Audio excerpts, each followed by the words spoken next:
Hey, Off-Season After Dark fans, we are having our 17th episode overall and our second episode that is in season and not off-season. And this is our first episode where we have a familiar face with us. Garrett Armbrust, glad to have you back again. I believe it was episode 3 or 4 that you were on, though I don't remember specifically, but I know it was in the first 4. And we had our chat and preview on the American Conference at that time. It was a very good episode.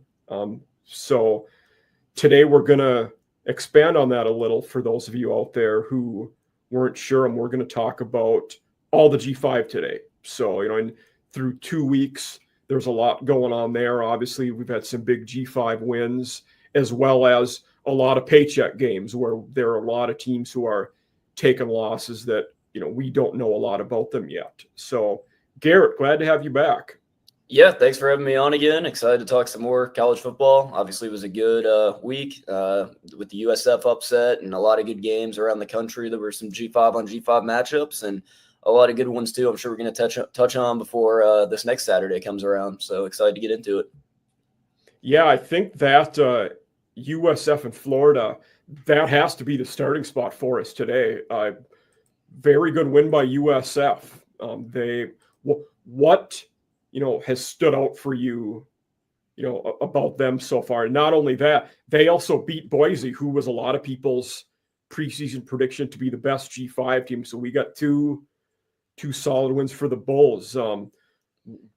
What have you noticed about them? Yeah, I mean, I think honestly they probably have the best resume in the country right now of 2 wins. I mean, they beat a Boise State team that was ranked to start the season, and then they beat a Florida team that was ranked, 13 in the country yesterday. So, I mean, they have 2 ranked wins in the first 2 games. They have an opportunity to do the same against Miami next week.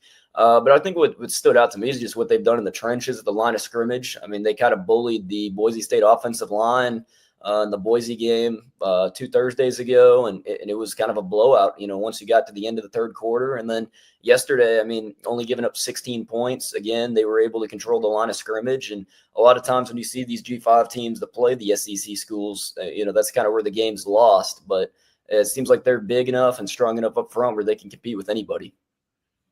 I think that's well said. You only allow 16 points to Florida, 1 touchdown, 3 field goals, kept, DJ Legway off balance. Not that Legway wasn't terrible by any means, but he couldn't get into much of a rhythm. And the Gators were just okay at running the ball. And South Florida, they 4.4 yards a carry, not bad. Byron Brown was good enough throwing the ball. He's never going to be elite as a thrower, but combined with his skill set and his ability to run the ball, he had 66 yards rushing yesterday. And mind you, for those of you out there that don't know, in college, the sack yards are subtracted from that. So that's also going to play into that. But they're a team who, both sides of the line, they're playing well. They're not getting bullied. And like you had said, that's typically where the biggest disadvantage is there's little line depth and your dudes on the O&D line are not going to the G5 schools. Right. And I remember when they beat Boise last week, I mean, I was kind of expecting them to probably lose the next 2 games, go 1-2, and then get into American Conference play and run the table and see if 10-2 would get you in the playoff. Now, 2-0, they're in a completely different situation. Even if they lose again against Miami if they lose for the first time against Miami next week and they get out of there healthy, you go into AAC play, is far and away the best team in the G5 right now. Obviously, JMU took a loss the other night to Louisville. Boise State's already lost. A lot of these teams that have had, opportunities to win, even Ohio, who we're going to talk about in a little bit. They have a win, obviously, yesterday over West Virginia, but a loss to Rutgers a couple weeks ago. So USF clearly sitting number 1 as a G5, college football playoff team right now. Definitely. UNLV is another team that, might be in that mix too. Not that UCLA is great, man. It means they're one of the worst power teams, but that was another good one too. And now I think what you had brought up with, they beat Boise, then we probably figured they would lose the next 2. But by beating Florida, you almost can build in a buffer there where, say you finish 10-2 or 11-2, and because it's going to be after the conference title game when they Right. announce the playoff spot, you might be able to have a competitive resume with a team that has only one loss because you have those two signature wins. Like, your schedule and your body of work is going to measure up against a lot of G5 teams with one fewer loss than you. Tulane will be in the same boat as that after playing Duke and Ole Miss, in the coming weeks. So that'll be ones to look at. But what other? I was just gonna say, I think the AAC also is probably definitely the deepest conference in the G5. I mean, from top to bottom. I don't think there's any other conference that's anywhere close to it. I mean, I think maybe at the top you could say the Sun Belt and the Mountain West could compete a little bit, but I think depth-wise, when you get down to the 6th, 7th best team in the AAC, that's going to be much better than the 6th or 7th best team in any other conference. Agree. And I think part of that, echoing back to the conversation we had in July, we have a lot of well-coached teams in this conference. And there are a lot of coaches who are doing a good job. Even, let's take UTSA. They're 0-2 right now. They'll be competitive once conference play starts, I believe. 100%. They took the loss to Texas A&M, and then they lost yesterday to Texas State in a barn burner, who we expect to be competitive in the Sun Belt. Like, UTSA is a team that's going to be competitive come conference play, even though they haven't been so far. Yeah, I mean, same thing with Army, lose to an FCS opponent in Tarleton State week 1, and then go on the road and beat Kansas State last night. So, I mean, there's just, like you said, I mean, Tulane, Army, Navy, UTSA, USF, Memphis. I mean, the conference is just really deep. Yeah, I think, especially considering that South Florida and Tulane don't play each other in the regular season this year, there's a good chance that conference title game could be for the G5 spot in the playoffs. Right. No, I agree. I think it's looking like it really could be. 100%. So let's start with the American, since we've been talking about it so much, and we'll kind of make our way around, the conferences. But the American yesterday, we had Navy move to 2-0. They got a pretty solid win over UAB, who, UAB did get a win in week 1 against Alabama State, though it was not very convincing. And, we thought Navy would be good coming in. Horvath looks like a good QB. North Texas had a fantastic comeback against Western Michigan to win 33-30 in OT. Man, that was a fun one to catch the end of when I was, tailgating for some other games. ECU had a dominating win against Campbell, FCS team. Same with FAU, beat an FCS team. But what are some of the other, games, teams in the American who have stood out to you so far? Yeah, I think that North Texas win was pretty good. I think that was a good. I think Western Michigan's going to be a solid team in the MAC this season. Drew Mestamaker so far has been very good. I mean, this was a guy that made his first QB start in the bowl game last year since he was a freshman in high school. Wins the job this year over Reese, and they got it rolling. I think if North Texas has really any type of pulse on defense, under an Eric Morris offense, they're going to put up points. So I think North Texas is another team in the American that's, you don't want to play them. I mean, you can get in a shootout with them, and it might be first team to score 40 wins. So I think I think they're a fun team to watch. Like you said, Navy took care of UAB there. I feel like that UAB might be in trouble once conference play starts. I don't know if they're going to be very good. It doesn't look like they can stop anybody. Yeah, that's what I was going to say. I think the Trent Dilfer experiment might be coming to a close here pretty soon. I was surprised he came back this year. Like you said, they won by, a small margin week 1 to Alabama State. They gave up, I think, 30-plus points in that game. And then, yesterday 42, again. They won 52-42. 52-42. So, yeah, that's even worse. And then I think Temple's been kind of a surprise team. They played really good. Evan Simon, 6 touchdowns last weekend against UMass. And then this week they run Howard out of the stadium. Obviously, that's an FCS opponent. But for Temple to start 2-0 in the Casey Keeler era, I think that's a pretty good start for that program up there in Philadelphia. Temple was my team that I'm curious to look at them in the coming weeks because they boat raced UMass, new to the MAC this year. Then Howard, we expected it from. But then also with Temple, they have Oklahoma next week, Georgia Tech the week after.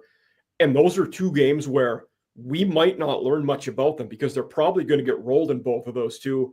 We're going to be a third of the way in the season and maybe not know a lot about Temple until conference play starts. And conference play for them starts with UTSA and Navy, 2 teams that I think will be pretty good. So right. It's going to be an interesting start, first half for Temple. Right. And then, just kind of looking around too, Tulane, a small victory over South Alabama. That game was more, they were better than a 2-point win. It was kind of a backdoor late score from South Alabama there. That was more of a 2-score win there. But Tulsa, South Alabama got 17 in the fourth quarter out of their 31 points. So, you're right. So, Tulane, though, when you got a team like that, you got to kind of step on their throat and make sure the game ends. You can't keep someone around like that. I thought Tulsa took a pretty bad loss this weekend. They lost to New Mexico State. I think New Mexico State's one of the worst teams in the FBS.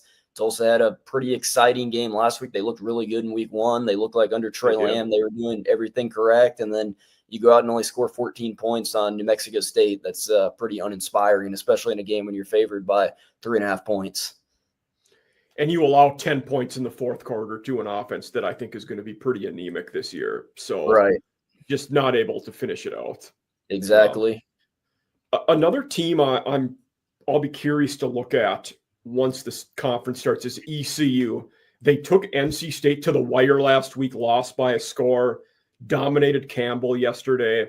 They have an interesting non-con G5 matchup at Coastal Carolina next week. But if nothing else, ECU should be able to throw the ball. You got multiple good receivers. Hauser's played a lot of college football, a good tight end who's emerging.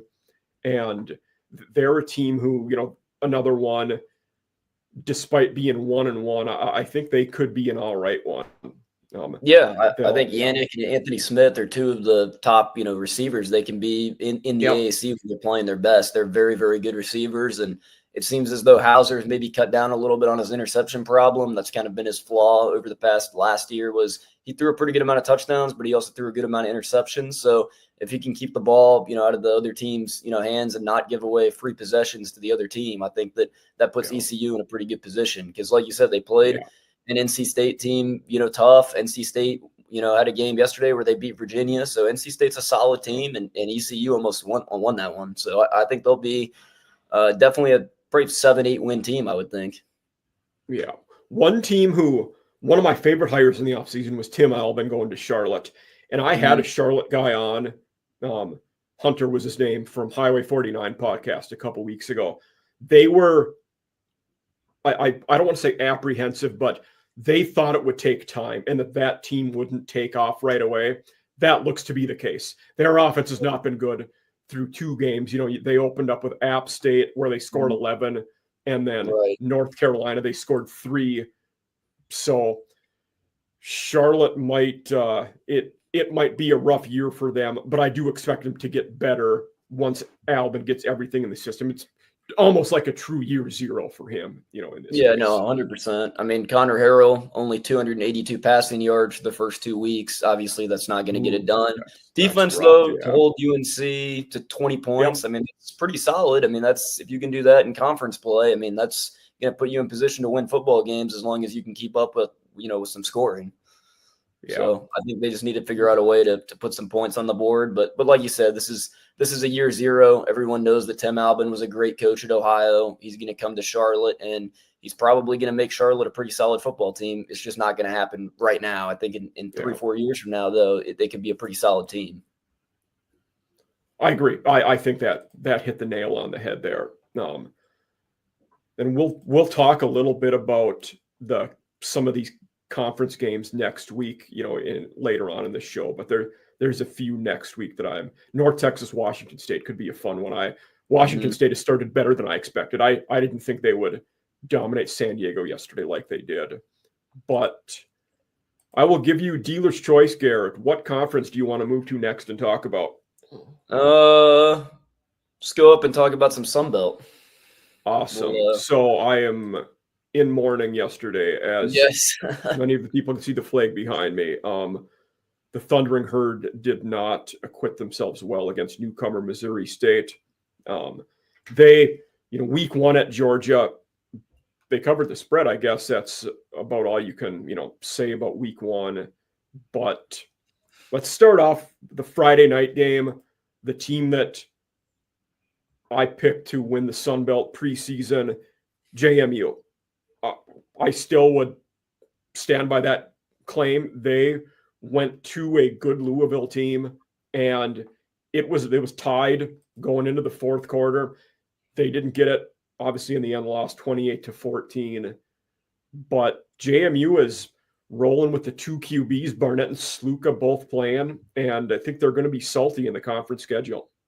Yeah, I thought their defense played really good. They held, I tweeted the other night, they held Isaac Brown, who's, Louisville's RB1 and one of the best running backs really in the entire country, to 2.6 yards per carry until he broke through at the end. He had like a 70-yard rushing TD there at the end where he kind of broke through. But before that, they really held him to really nothing. He had 12 carries for 104 yards. One of those carries was 78 yards. Right. So you're absolutely right about that. Yeah. I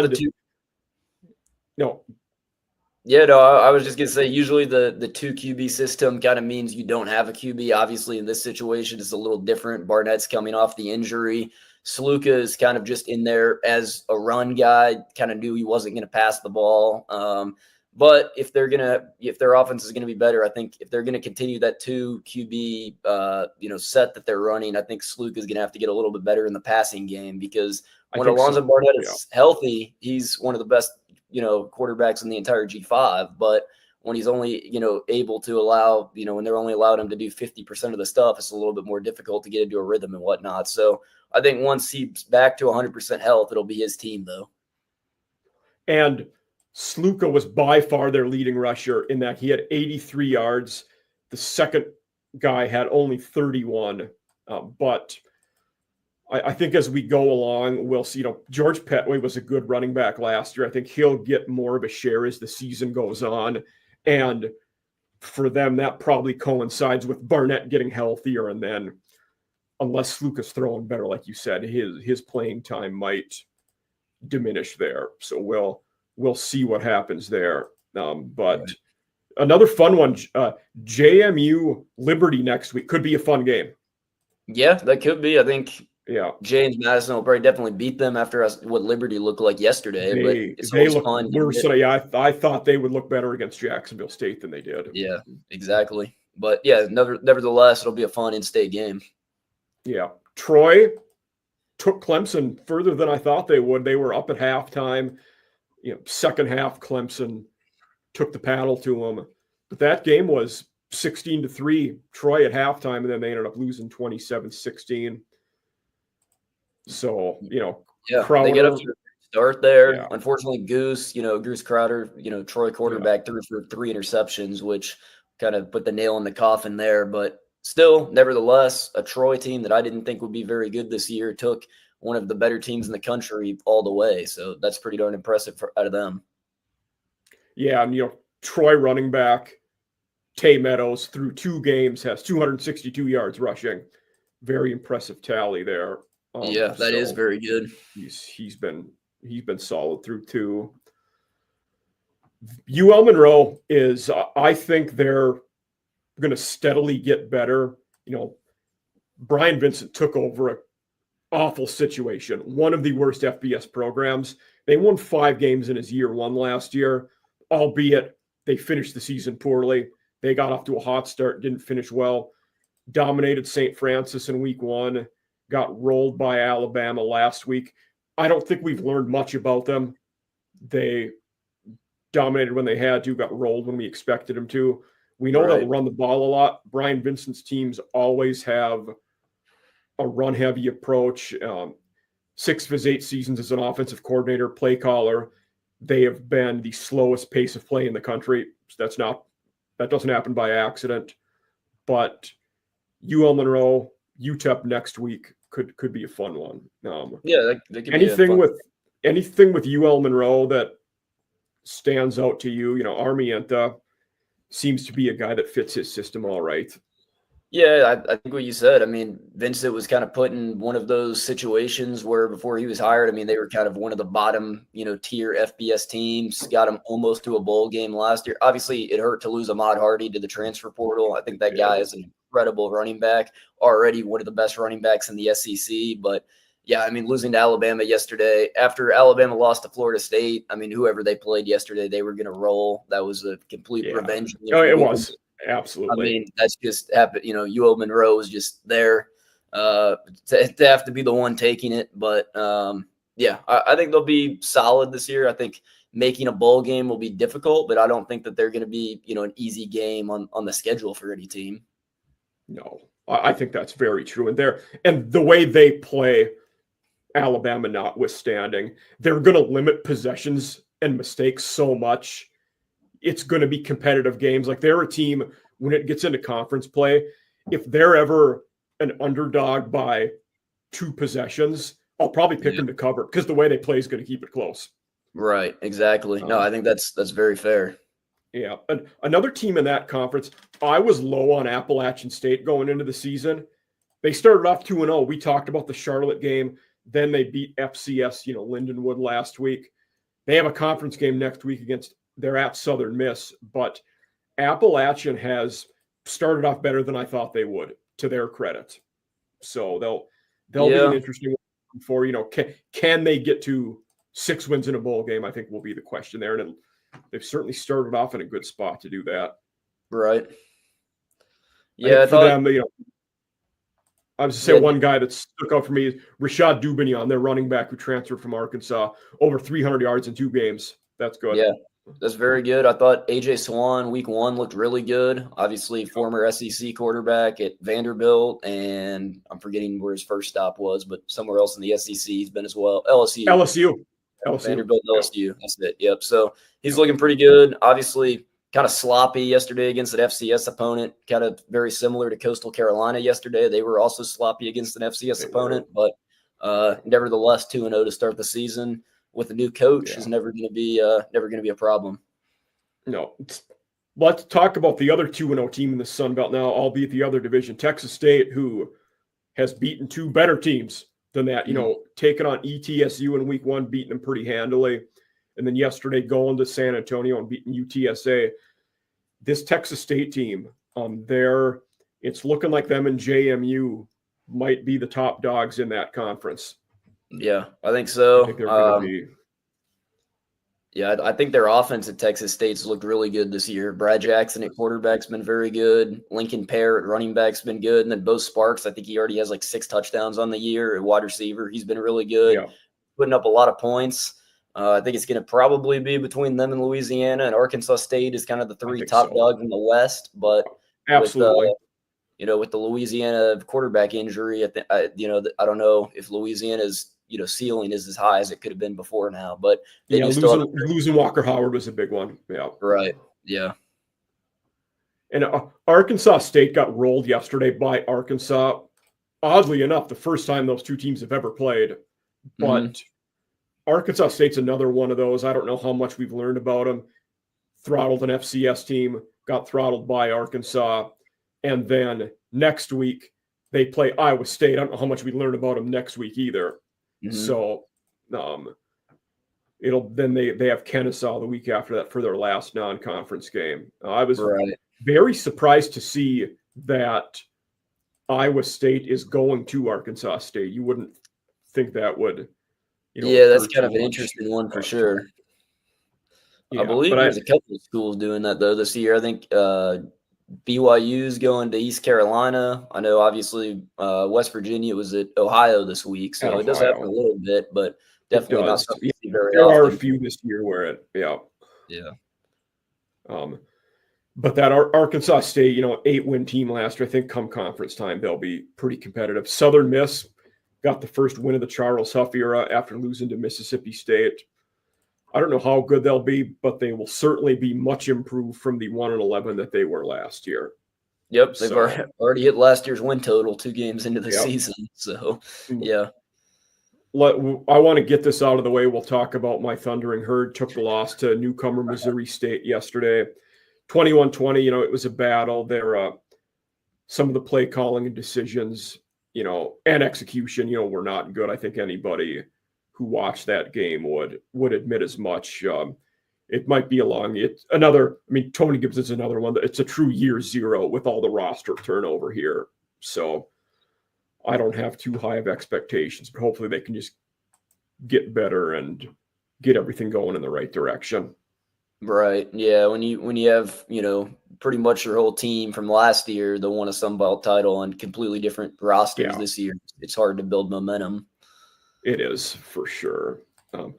A team who is only 1-1, but looked pretty decent through 2 games, Old Dominion. And I had Ricky Ron is probably on the hottest seat going into the season. A lot of people thought they might get better this year. They have. They were pretty competitive at Indiana in the opener, lost by 13, rolled NC Central, an FCS team yesterday. And Old Dominion at Virginia Tech next week is a winnable game for them. That Tech team does not look good. No, and ODU's beat them, 2 years ago, I want to say? I mean, it just happened recently. Yeah, it was recent. Yeah. Yeah. Colton Joseph, I mean, dual threat quarterback, threw 3 touchdowns yesterday. One of the best quarterbacks to be able to use their legs in the country. I think ODU is definitely a team that you got to watch out for in the East this year. Yeah, and we talked about Liberty before having a big game next week. In 2 weeks, ODU plays Liberty, so that'll be another fun G5 game to watch out for. Yeah. Georgia State might be another tough year for Del McGee and his crew. We expect them to lose to Memphis. They didn't do many things, you know, at a decent level yesterday. And we expected them to get, you know, boat raced by Ole Miss in week 1, which they did. Right. And they got an FCS game next week, but then they go at Vanderbilt, who they beat Vandy last year. I think Vandy might get revenge on him this year, though. We'll see. Yeah. But yeah, not looking too great for Georgia State, especially in a pretty competitive conference. Right. Coastal Carolina is 1-1. They have not looked very good, though. Virginia really beat them good in week 1. And then they played Charleston Southern yesterday, won 13-0, but the offensive play was not good. You know, they have their QBs, MJ Morris, former NC State guy, 13 for 22, 102 yards, 3 interceptions thrown. So I don't know if Coastal is going to be much this year. Yeah, I think if they have as bad as a season as I think they possibly could, where they only win 4 or 5 games, I think Tim Beck might be a seat that gets pretty warm at the end of the season. I think that the direction of that program over the past couple of years has definitely started kind of on a downward spiral. I think you're absolutely right about that. When I did my article for Mike Farrell Sports last week, 5 coaches on the hot seat, Beck was initially on the list, but then I had taken him off. So he would have been number 6 or 7. Yeah. And it's not looking good because obviously Chadwell was very good there. And it appears that they're regressing every year with Beck. Yeah. So not how you're going to keep your job. And then Louisiana, you had mentioned the QB injury to them. They beat McNeese State yesterday. But Daniel Beal is their QB now, replacing Walker Howard. They're going to be a super run-heavy team in that case. And they ran the ball more than double of the times they threw it yesterday. So they do have a very good run game, though. I mean, they do. Zylan Perry and Bill Davis are very, very good running backs. Davis had 130-some yards yesterday. Yeah, 132, and then Perry 94. So, I mean, I think they're just going to have to feed the ball to those guys a lot this season because they are very, very good running backs. Obviously, they lost Dre Washington from last year. He went up to Alabama, but they just kind of remained stacked in the RB room. Yeah, I think that's going to be their identity is a run-heavy, pound the box team. And for them, that's probably what they have to do. Right. Let's move on to the Mountain West next. Okay. So we had Boise we had talked a lot about the Boise opener at USF. They beat Eastern Washington, an FCS team, on Friday night. Maddox Madsen definitely turned it around after week one, though. Tough to take too much away from that game after USF really took it to them in the opener. For Boise, after the very disappointing week one and them being a team we expected to contend for that playoff spot, what are your expectations for Boise now through the rest of the year? I mean, I'm honestly still pretty high on them. I mean, I think they still have an out-of-conference game against Notre Dame that I would anticipate that they definitely lose that. But it wouldn't surprise me if they went undefeated in Mountain West play, to be honest with you. I mean, I think them and UNLV are still the two top teams in the Mountain West. I think the UNLV week one game scared a lot of people, but they looked obviously much better last night. And then, I think this USF team that they got, pretty much run out of the stadium by might just be much better than people anticipated them to be. This isn't the same USF team that, has gone 6-6 or 7-5 over the past couple of years. I think Boise just played a very bad game against a really good opponent, and it just happened to be a blowout. But I think Boise State will get it figured out. I don't think they're going to be a team that loses more than one game in conference play. I think that's probably fair. Though for them, I think where that USF loss hurts them a great deal is now that UNLV game is probably must win. And you may have to beat them twice because you're probably going to lose to Notre Dame. With 3 wins, I don't think you get in the playoffs as a G5. Yeah, and if it comes down to them and USF obviously has the head-to-head advantage. So, losing a game like that week one might have just kind of been their death sentence, kind of before their season even really started. So it was looking like it could be. San Jose State, played early morning against Texas yesterday. They'd had a close loss to Central Michigan in week one, though at home that's you're not taking a moral victory away from losing to Central Michigan at home in week one. So not a great start for the Spartans and Ken Numatalolo. We'll see what happens with them. Utah State is first-year Bronco Mendenhall. He was one of my favorite hires of the offseason. That was another guy I liked a lot. They had a solid win against UTEP in week one, lost to Texas A&M yesterday, did cover in that one. Do you think Utah State, I don't expect them to be a conference contender. Do you think they could get to a bowl game in week one or year one of Bronco? I think it's possible. I mean, you have a veteran quarterback in Bryson Barnes who can throw the ball and run the ball. He was very effective at the end of last season. I think kind of the last 5 weeks of the season, he was one of the more underrated quarterbacks in the country. And I think, obviously, the win over UTEP week one, I think UTEP's going to be a much improved team from last year. I think that was a pretty solid win. They should be. And then, obviously, they, Texas A&M's an SEC contender. They scored 22 points on them yesterday. Teams like that, if you can go on the road and put up 20 points on an SEC team, I think that's pretty impressive. So I think a 6-win season is definitely not out of the realm of possibility when you have an older quarterback, a coach that's won pretty much everywhere that he's been. I think it's definitely possible. Yeah, I agree with you there. They're another one who I think going to a bowl game is the expectations or the goal for this year. Then year 2 and 3 of Mendenhall is where you really expect to see that girl. Let's talk about the team where Mendenhall came from, New Mexico. Year 1 of Jason Eck, who came from Idaho. So they beat Idaho State yesterday after losing to Michigan last weekend, where they did some decent things. They looked all right at Michigan in week one, lost 34-17. And I am absolutely fascinated to watch New Mexico at UCLA next week, because that UCLA team has been awful. Nico did some all right. Everybody's kind of shitting on Nico, maybe rightly so, for how the offseason went. Nico's not the reason they lost yesterday, though. It's a lot of reasons why. Mm-hmm. Yeah, well, and I mean, the UCLA offensive line has been horrible. And what we were talking about earlier, G5 teams, if they're going to win and up against a Power 4 opponent, you got to win in the trenches. When you play a team that has an offensive line that bad, that definitely gives, New Mexico an opportunity to go in there, create pressure on the quarterback, and their wide receivers haven't really done much.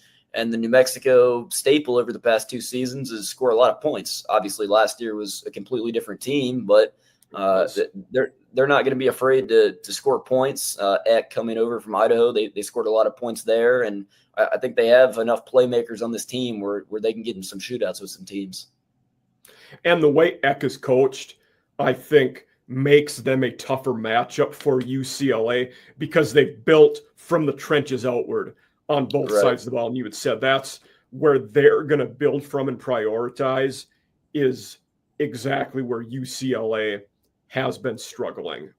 So that'll be an interesting one. But yeah, New Mexico, they Humphrey had 141 yards on the ground, 2 touchdowns yesterday. I mean, they really ran the ball well and put that game away in the 4th quarter when they had to.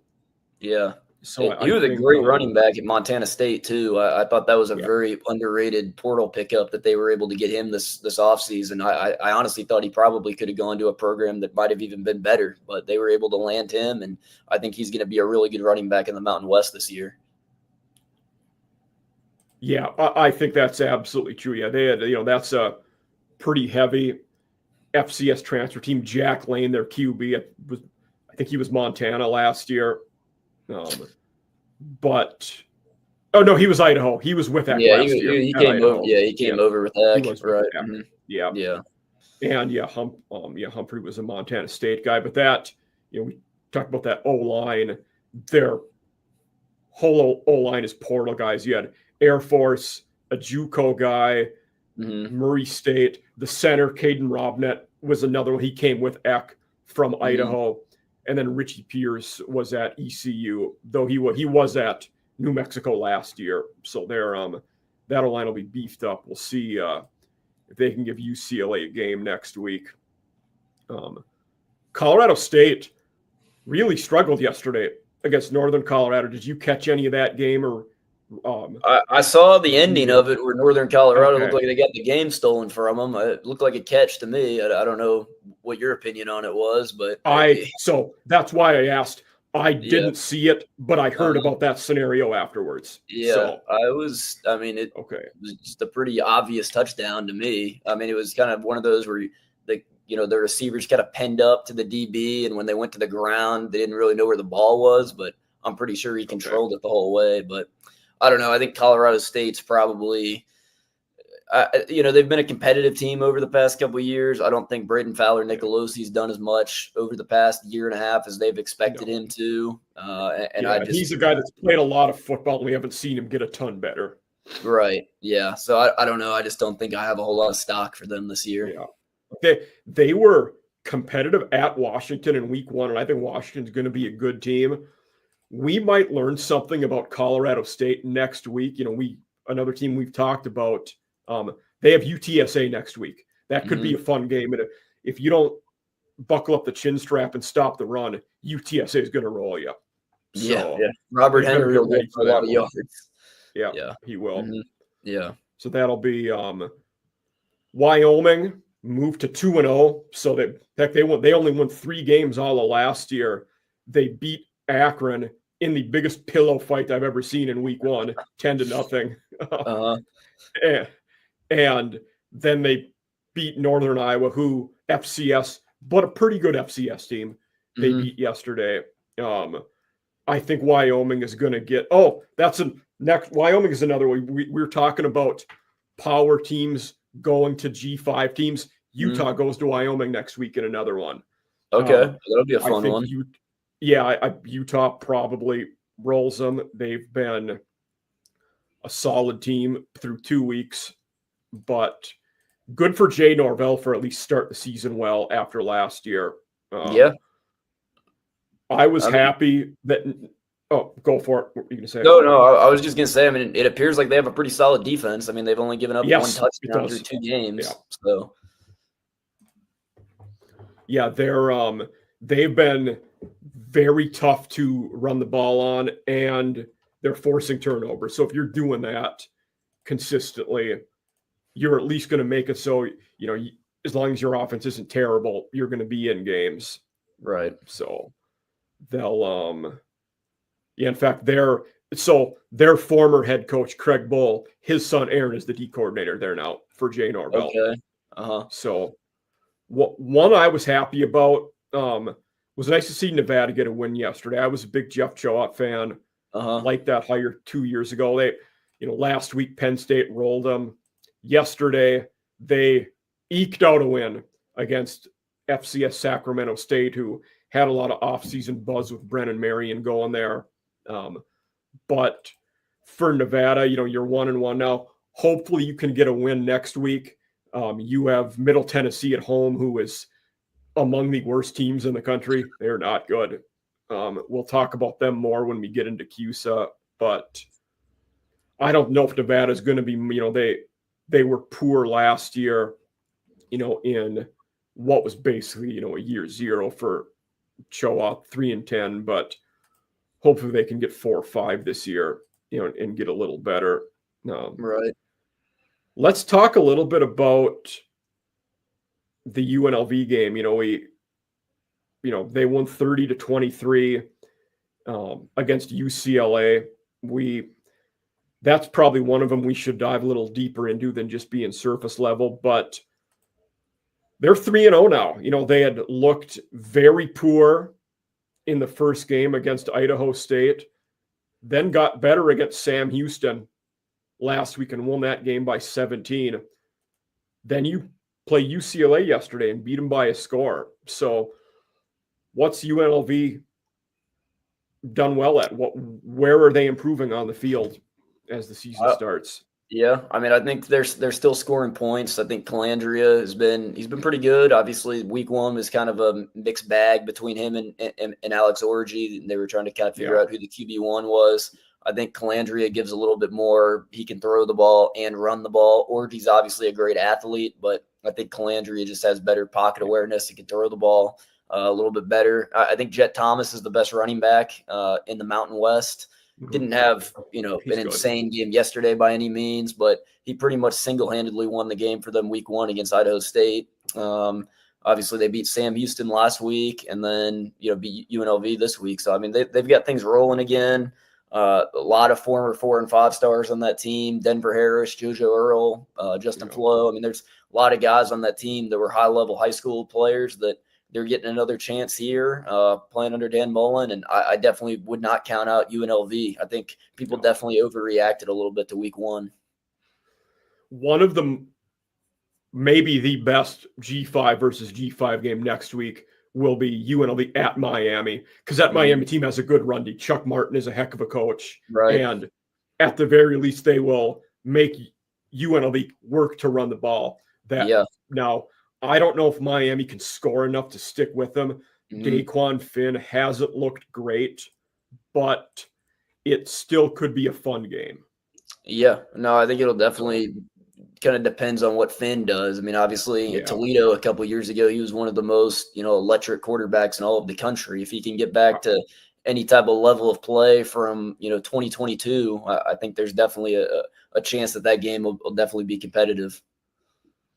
Yeah, that's probably a good segue into moving over to the MAC, and we can start with that Miami, Ohio team. They took a pounding against Rutgers yesterday and lost 17-0 to Wisconsin in week one. Both those games were on the road.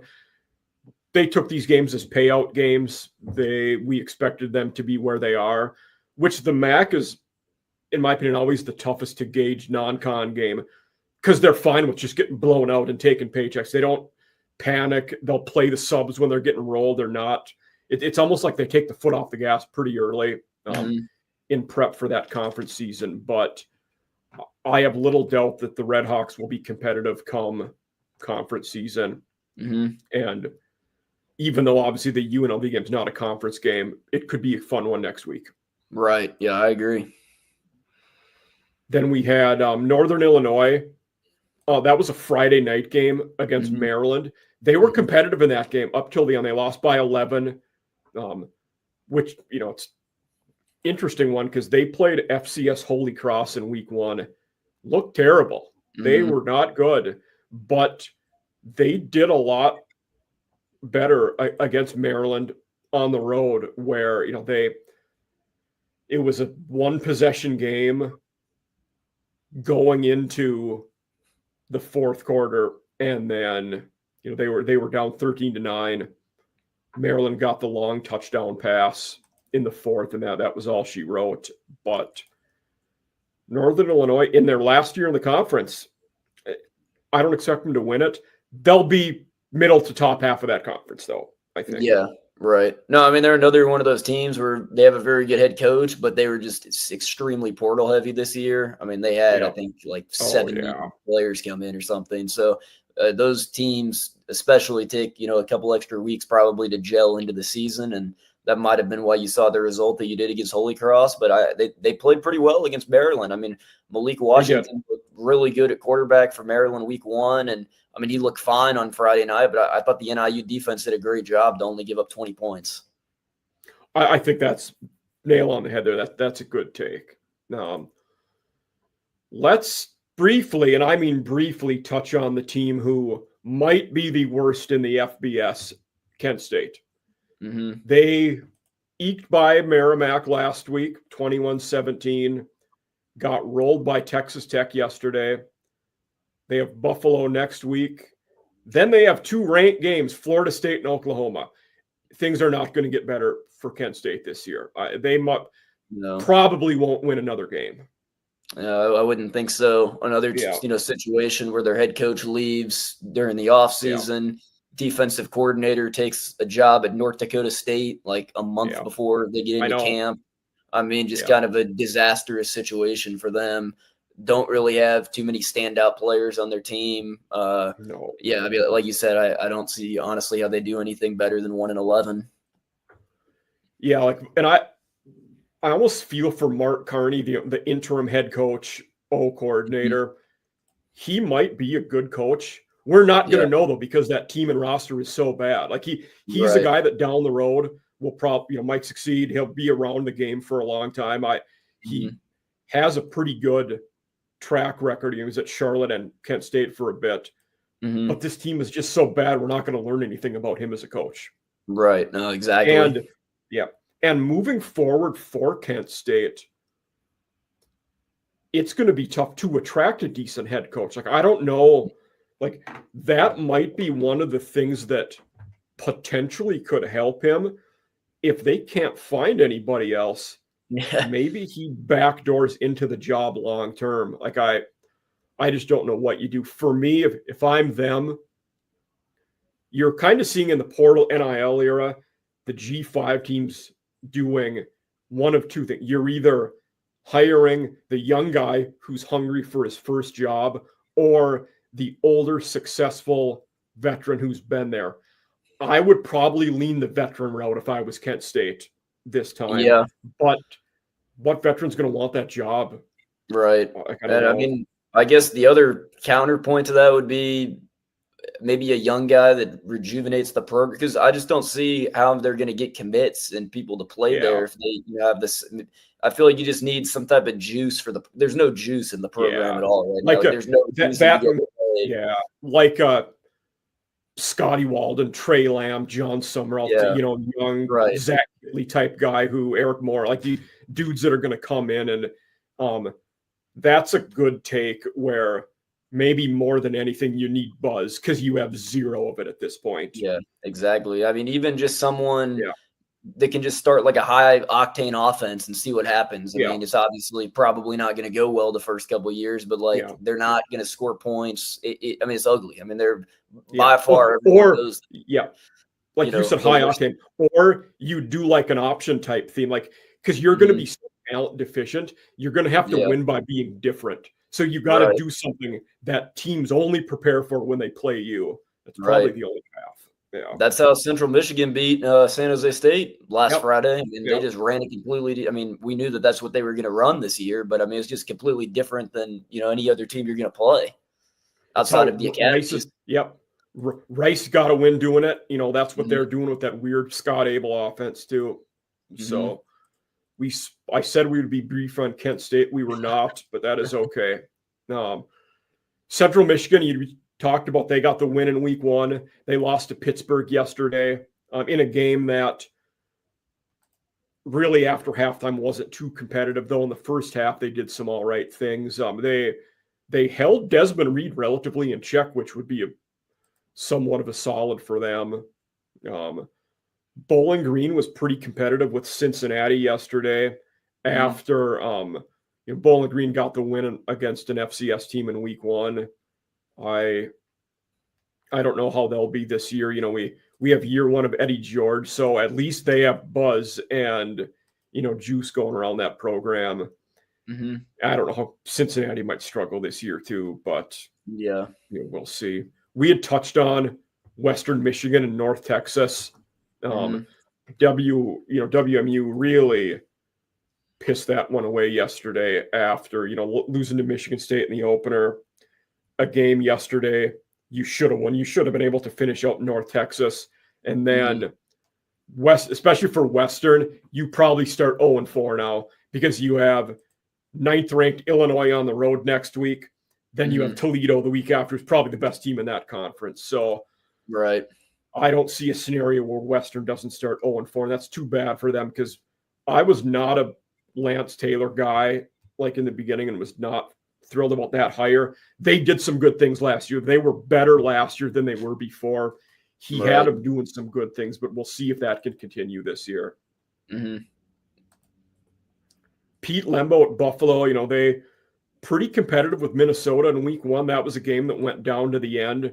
Then they rolled St. Francis yesterday. I do expect Buffalo to win at Kent State next week, who we were just talking about. Then they have Troy the week after, who that game might be over in an hour and 10 minutes with how much Buffalo and Troy are both going to run the ball in that game because you're going to have L.J. Henderson and Crowder each getting 35 carries and just do. So should be a fun game, though. Buffalo, the Buffalo linebacker is probably the best in the MAC. I don't know. It's going to be a low-scoring game probably. I'm pretty high on Buffalo. I think they'll play Toledo in the conference championship. But I honestly think Buffalo is good enough to win the MAC if they can beat Toledo. Yeah. I think I picked – when I had the MAC – MAC was the last conference I did a preview for, and I had some Ohio guys on, and one of them picked Toledo and Buffalo, and then me and one of the other guys, I think we picked Miami and Toledo. But I think Buffalo and Ohio could both be in there as well. They're both going to be solid teams. Ohio had a fantastic win yesterday. We should talk about that next. That's a good one. What did Ohio do in that game to win it? For the people out there that didn't watch it. Well, their defense was very good. West Virginia was not able to throw a passing touchdown. They scored 10 points. They held Jaheim White, I think, to 40 rushing yards. Yeah, that's pretty impressive. And he got injured, which is obviously a big loss too. Yeah, and then obviously just Parker Navarro. The guy's extremely good. Yeah, he's really good. They won. He threw 3 interceptions and they still won the game. That shows you how good of a game they played. He threw for 240 and ran for 87. So they're a team who come conference play. I didn't pick them to make the conference title game. If they do, it wouldn't shock me at this point. They're going to be one of those 4 that are in the mix for it. Right. Yeah, it sucked for Albin to leave. I thought Brian Smith was a little bit of an odd hire, kind of just staying within the program. But it seems like, for them to keep Navarro and some other guys that stuck around, they're definitely still going to be, like you said, in that top 4 teams in the MAC this year. Yeah. Yeah, they'll. I anticipate they'll get throttled next week. They go to Ohio State. We would expect that. But that's one of those games. We talked about the MAC teams, they're okay taking the paycheck and getting rolled. Once that game is out of hand and there's no chance you come back and win, I pull Parker Navarro right away. You can't have him get hurt. He's the franchise for that team. Exactly. Yeah. So they're another team who we talked about, briefly mentioned the newcomer to that conference. UMass has not acquitted themselves well in the MAC. We got rolled by Temple, and then we lost to FCS Bryant by 1 yesterday. So not in a walk-off field goal. This UMass team is going to be in for a long season. I think that, your QB play with, whether you have Brandon Rose or Grant Jordan, I don't know who's going to be the guy moving forward. They both played a decent amount through 2 games. The Rocco Griffins ran the ball okay, but they're a team that has as bad of a QB problem as Marshall does right now. Yeah, no, I would agree with that. And the Eastern Michigan loss yesterday was also just as bad as the UMass loss. Both lost to FCS opponents.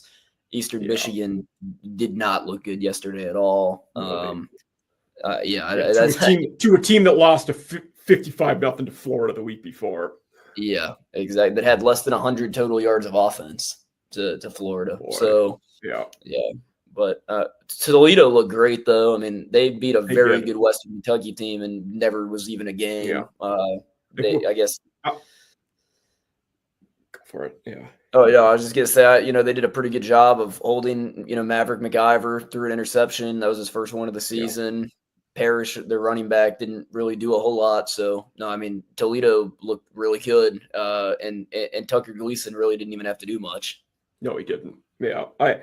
I made the comment to one of my buddies yesterday when we were talking that because of how bad the strength of schedule is going to be in Conference USA, and with Western Kentucky and Liberty both losing yesterday, CUSA is probably eliminated from playoff contention at this point. Safe to say their winner is not, because you would have had to have been 13-0 probably to get it. Yeah. Yeah, it just sucks because the bottom of that conference, it just throws it all off completely. So bad. I mean, the top of their conference, I mean, it's still not as good as any other G5, conference. Like their top teams are still not as good as the other top teams, but it's just like teams 8 through 10, are just significantly worse than a lot of the other conferences. Yeah. Lastly, in this conference, and maybe not as bad as Kent State, but close, we have the Akron Zips, who have been outscored 78-0 through 2 games. We talked about the shutout at Wyoming, or home against Wyoming, 10-0. Then they lose 68-0 to Nebraska yesterday. I expected them to lose. I didn't think it would be that bad, though. In all fairness, Dylan Raiola has looked fantastic through 2 games. But Akron wasn't going to make a bowl game this year. They are ineligible due to their deficient APR scores. I got to imagine this is probably Joe Moorhead's last year there. Yeah, I just can't believe, Ben Finley, this is his 5th season playing college football. Yes. Obviously, by no means is the team all his fault, but he's thrown 0 passing touchdowns, 139 passing yards, an interception, and a QBR of 8.7 through 2 weeks of the college football season. That is not going to win you many games. No, and we are in his 6th year of college football, 3 at NC State, 1 at Cal, and now his 2nd at Akron. So, that you almost wonder if you're I guess if you're Moorhead, maybe the writing's on the wall. But at this point, if you have a young guy that might be the future, do you just let him play and see what happens? I don't know. Right. Because, I mean, like you said with the bowl ban, what are you playing for, really? I mean, I understand that you want to win games and stuff, but, I mean, at the end of the day, it doesn't matter how many games they win. That they're not playing for anything after the regular season. No, you're definitely right about that. I suppose we should talk about CUSA next. That's, I think, the only one we haven't touched on, because we just talked MAC, Mountain West, Sunbelt, and we started with Americans. So CUSA is it. I feel like a lot of these games have crossed over. We already talked about Missouri State Marshall, and I don't care to talk about that game ever again for the rest of my life.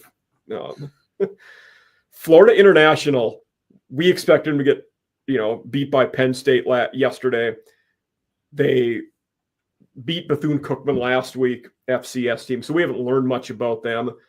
They have the rivalry against FAU next week. I like the Willie Simmons hire a lot in the offseason. we don't, know, I think, a lot about FIU so far, other than Jenkins should be a decent QB at that level. He's going to run around. He's going to make plays. We're going to see him. He's a fun guy to watch. He will occasionally throw the errant pass. Through 2 games, he has not thrown a touchdown pass. He has thrown an interception. He has ran for 2 touchdowns, but I don't know. FIU probably doesn't make a bowl game this year, but we'll see in year 1 with Simmons. Yeah, I mean they kept it competitive. It was 10-0 at half. They blocked the kick right before they went to halftime. I mean, I thought, for an FIU team in year 1 of Willie Simmons, I thought they played pretty good in the first half against, a national title contender. I mean, Penn State is one of those teams that up front has an extreme advantage over you. And I mean, Penn State probably arguably has maybe the best roster in college football. So, I mean, 34-0, I don't think is anything, it's not that embarrassing of a loss by any means. Yeah. Another team in that conference who had a loss yesterday to a blue blood team, but not embarrassing. Louisiana Tech looked all right yesterday against LSU. We had seen them beat Southeastern Louisiana in week 1. Then they lost 23-7 yesterday at LSU. Now, you could say, for LSU, they were, that was the ultimate, after beating Clemson, they were going to take their foot off the gas. To some extent, they probably did. But La Tech is doing some good things. And one of my hot takes that I, went back to, I think La Tech is a 7 or 8 win team this year. Year 4 of Cumbie, his guys in the system, I think it's where we really see them take that jump forward. They had, benched Bullock, and we saw Trey Kukuk. I don't know if I'm saying his last name right, but he was, been at QB now, and Clay Thevenin has done all right at running back. We're seeing him. He's played more as of late, but getting over 6 yards a carry. I think La Tech is going to be an all right team once conference play starts over there. Yeah, I mean, their defense last year was extremely good outside of, 1 or 2 games. And then their defense so far has obviously been really good. That was what kept them in the game last night, only giving up 23 points to LSU. So it's definitely a big year for Sonny Crombie, because he's another one of those coaches where if things go south this year, I think his seat could be getting pretty warm as well. But I think there's also a chance that they could win 7-8 games and the program kind of elevates to a different status than it has been the past couple seasons. Yeah, he's one of those guys where I expect him to be pretty good. If they're not, he probably gets fired. I think that's absolutely right. Team with the first-year head coach, Kennesaw State, we saw they took Wake Forest to the wire in week 1, lost 10-9. Yesterday, they go to Indiana, lose 56-9. I suppose if you're them, the angle is we played good in week 1 against Wake, and we got to get back to that way. We'll see how Kennesaw is moving forward. I don't know how they'll become conference play, but in year 1 of Jerry Mack, hopefully they can get the system in place and get better. Yeah, I think they have a solid, quarterback in Dexter Williams. I think he's pretty good. I know he didn't play, I guess, all of the game yesterday, it looks like, looking at the stats. No. But, yeah, I mean, I don't know. I thought, like you said, it was a good hire. Obviously, Mack hadn't coached in a while. It had been, 7-8 years since he had a head coaching job before he was hired this year. But I think he's a guy that people want to play for. They just have to recruit Atlanta heavily, get underrated guys in the Atlanta area and build a program that way. But yeah, I mean, obviously they just need to improve from what they did last year. Just keep building, from there, because, last year is their inaugural FBS season. So. And actually, you had mentioned Williams didn't play the whole game. Their QB that came in was Tommy Ulatowski, a former Kent State guy, a team we were talking about just a couple minutes ago. Yeah, that's true. Yeah. But yeah, I think that's the path forward for Kennesaw State. It's try to compete for, the guys that don't go to Georgia, don't go to Tech, basically aren't going to SEC or ACC. You got to start beating Georgia Southern, Georgia State for some of those guys in state. Getting, exactly. Jacksonville State, beating the teams in that area for the best of the rest, basically. Right. Delaware took a loss to Colorado yesterday. They had beaten, Delaware State in week 1, lost to Colorado yesterday. We saw some things that had Delaware middle of the road to bottom middle. I don't know how. I didn't see any of the Colorado game yesterday, but I don't know how Delaware will be in year 1. That transition to FBS is never going to be easy for anybody. Right. Yeah, I saw the hype kind of this summer from some people saying they were going to be a Conference USA dark horse, and I just don't think it's possible in year 1. No. I think it's possible that they win a handful of conference games and go win 3 games in conference play, but they're not going to be anywhere close to a top 4 or 5 team in the conference. No. Talk about a big conference game yesterday. For that conference, Jacksonville State Liberty was a big game in that conference. Those, Jacksonville State won the conference last year, then, lost Rich Rod to WVU. They ran the ball well against Liberty yesterday. In that one, Cook had 195 yards, 2 scores. Liberty also ran the ball well against him. That game did end up 34-24.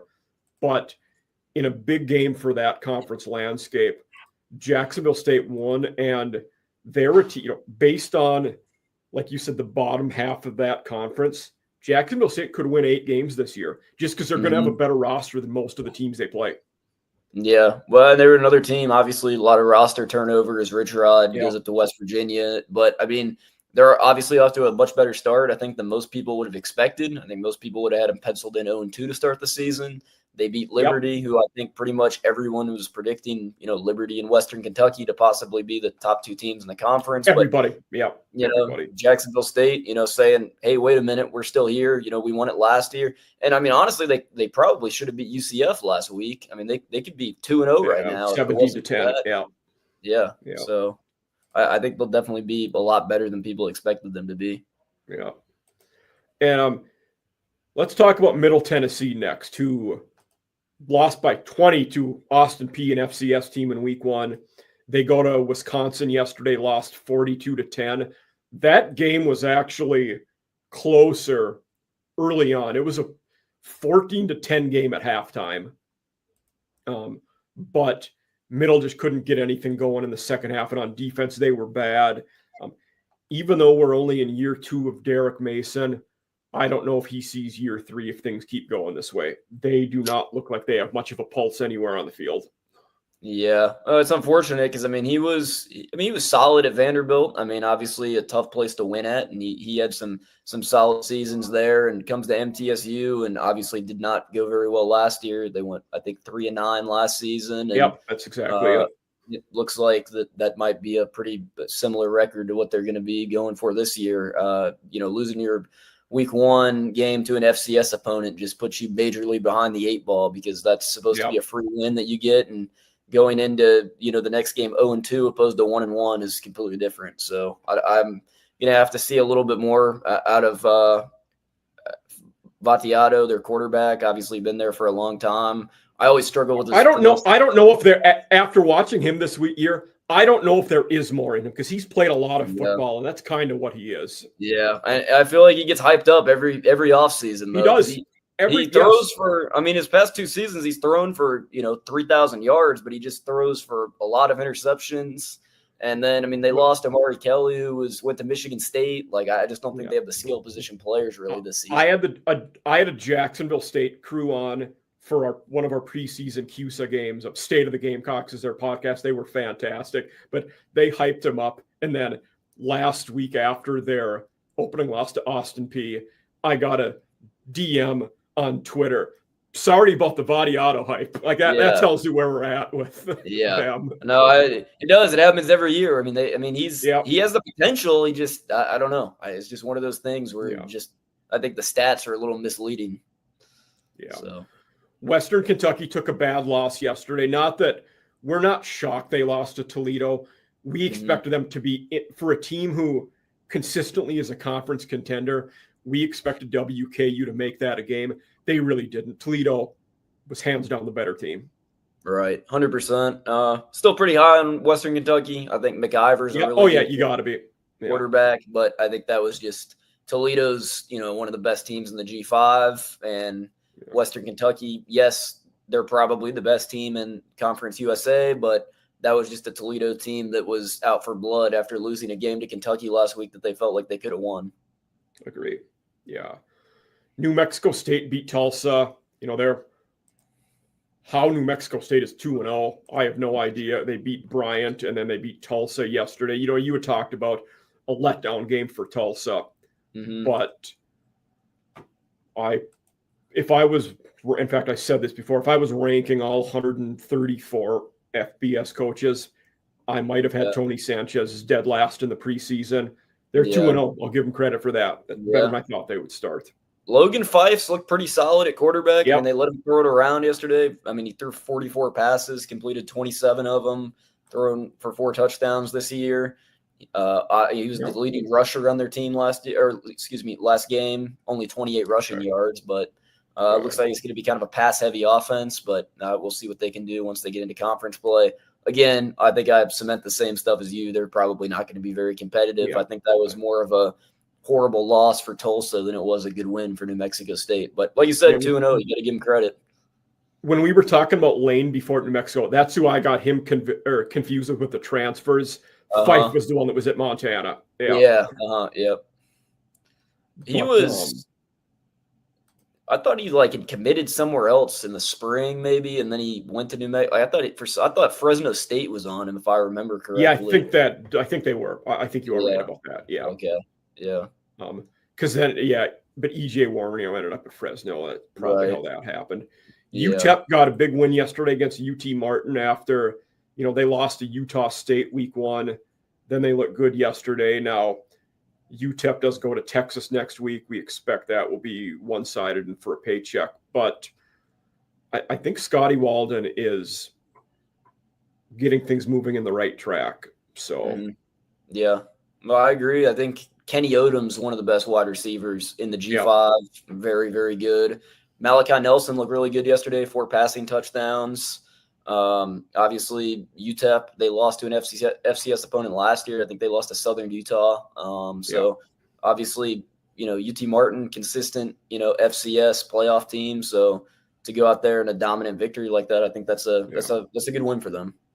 Yeah, Hashawn Wilson had over 100 yards for UTEP. So at least they're doing things on both sides of the ball too. Good for them. One of the more disappointing teams in that, another team who new coach, but Sam Houston is 0-3, and they've been competitive. That Western Kentucky game, they were in week 0. It was close early on. Then Western pulled away at the end. Same thing. It was close with UNLV. Then UNLV pulled away. And then yesterday they lost 17 at Hawaii. I thought the Phil Longo hire was okay. Most of the Sam Houston fans hated it. The ones that hated it, I imagine they're yelling from the rooftops now that they were right. Yeah. I don't know if they were, but they're certainly saying they were now. They 0-3. All 3 games were competitive, all against teams that will be okay. 2 of them will be pretty good, in fact. So, Hunter Watson got benched yesterday. They brought in the kid from Wisconsin that transferred down, but only 90. Matoyer followed Phil on. Yeah. Right. Yeah. Only 91 passing yards, though. Interception. It's just not the offense just isn't there right now, I don't think. No, I think you're right about that. Yeah. Let's one thing we were going to do then after the conference, talk about the this is the top 25 G5 teams so far. I feel like top 1 and 2, can't complain about those 2. USF is easily going to be 1. Tulane's slotting in at 2. Beyond that, we might have some discussions, but anything on this list that stands out to you, is anybody higher than you think they should be or lower than you think they should be? Might be a good way to start this one. I think personally, Fresno State should be up a little higher. I think they had a very good win week 1 over Georgia Southern. It was a pretty dominant victory, and then they beat Oregon State yesterday. I think 2-0 start there is pretty impressive. I think the Rice hype was obviously influenced heavily by the win over Louisiana. They played Houston yesterday. That was, a bye game where they're just going there to get their money, and they're gonna lose. But still, I don't know that I would have Rice as the 17th best G5 team in the country by any means. I wouldn't have Navy at 3. Yeah, they're 2-0.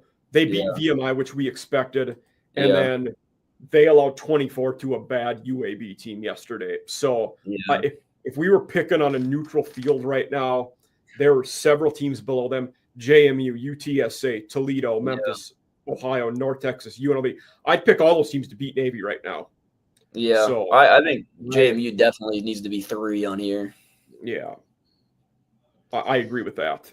Yeah. That team, you took the competitive loss to Louisville, which was a Friday game. Mm-hmm. But, getting the week 1 win, against Weber, I think they're going to be pretty solid. And Appalachian State, we talked about, they're 2-0. Even though it's been, the 2 teams they beat haven't been great, you could maybe make the case that they should be higher than 20 just for the sake of being 2-0. Right. Yeah. I think that's definitely true. I don't know. It's tough. I don't know. Yeah. I think they have a high upside though with the offense that they have. Obviously, losing Aguilar last year sucks, but then they bring in AJ Swan, who I said earlier, like I said, is looking pretty good. So I don't know. App State's one of those teams where it's like they're pretty much good every year. Obviously, last year they weren't very good. They fired Sean Clark, but I mean, it is what it is. They're going to get back on track. They're too big of a national brand to continue, to be a 6-6 team. Like they're going to get it back rolling again. And then I don't know. I think Liberty probably at 7. I think that's a bit high. They beat Maine. I would agree. 28-7, and then lost to Jacksonville State yesterday. I don't think they're a top 15 team in the group of 5 right now, if I'm being honest. I think that's very accurate. Yeah. And I don't know Colorado State after that, the tight win they had against Northern Colorado. I don't know if I would have Colorado State where they are.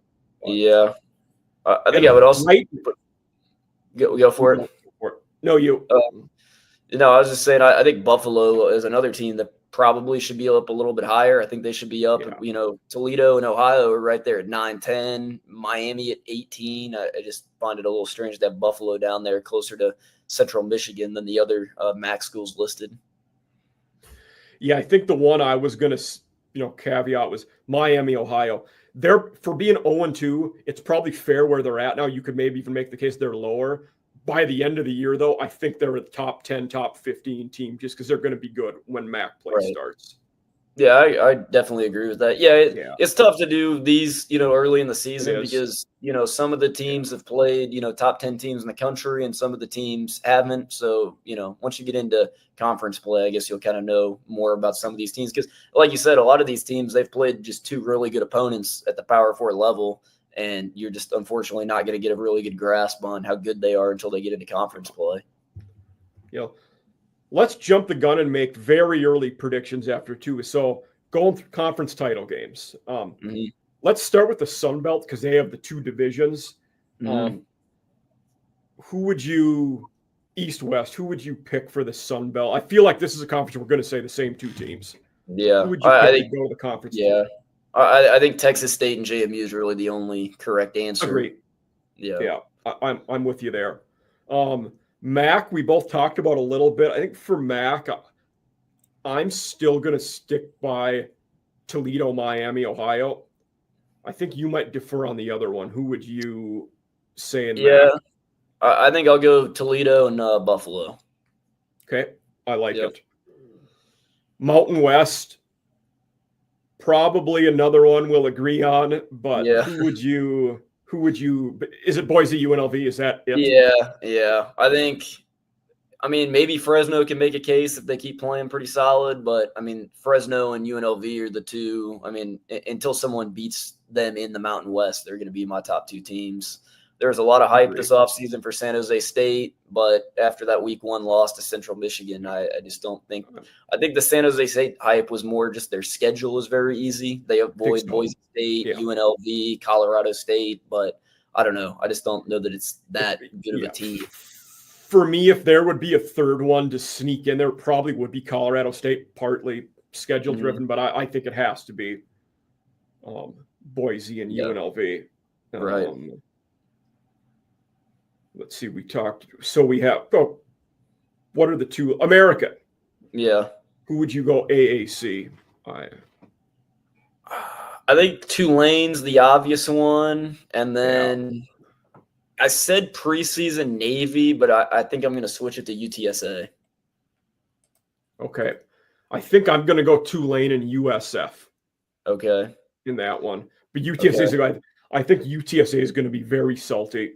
Well, when that conference season starts, but I'm going to go Tulane USF, I think. Okay. And then our last one. Yeah. Well, I was just going to say, we'll see about USF. I think they're really good. It's just they, unfortunately, over the past couple of seasons, this is obviously much different this year at this point, the 2 wins that they've had, but they haven't lived up to the hype all the way through the season. So I just got to see it because they play Memphis, they play UTSA. Like, it's going to be a tough conference schedule. I don't think they get through the conference schedule unscathed.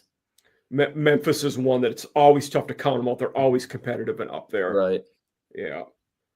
And then last one, Conference USA. I think I'm going to lean, and I said Liberty, WKU preseason like everybody did. I think I'm going to switch that to WKU and Jacksonville State. Mm-hmm. Yeah, I think I'm going to have to agree with you on that one as well. Okay. Yeah, so that's good. But we went longer than I thought we would here, but that's okay. Again, Garrett Armbrust, you can see Garrett's where you can find him on the banner down there. And for those of you out there, I'll tag all of his stuff so he'll be easy to find and follow for you guys. But Garrett, thanks for being with us in our Week 2 G5 roundup. Glad to have you again, and certainly we'll do it in the future. Of course. Thanks for having me on again. Always good to talk college football with you. And I know you love talking about the smaller schools that don't get as much love as, on ESPN and some of the bigger companies that don't like to talk about all the schools that we like to talk about. So it's fun to talk about G5 football with someone else that knows what they're talking about. Couldn't have said it better. That's great. So thanks again, Garrett, and everybody out there. Appreciate you listening. Have a good day.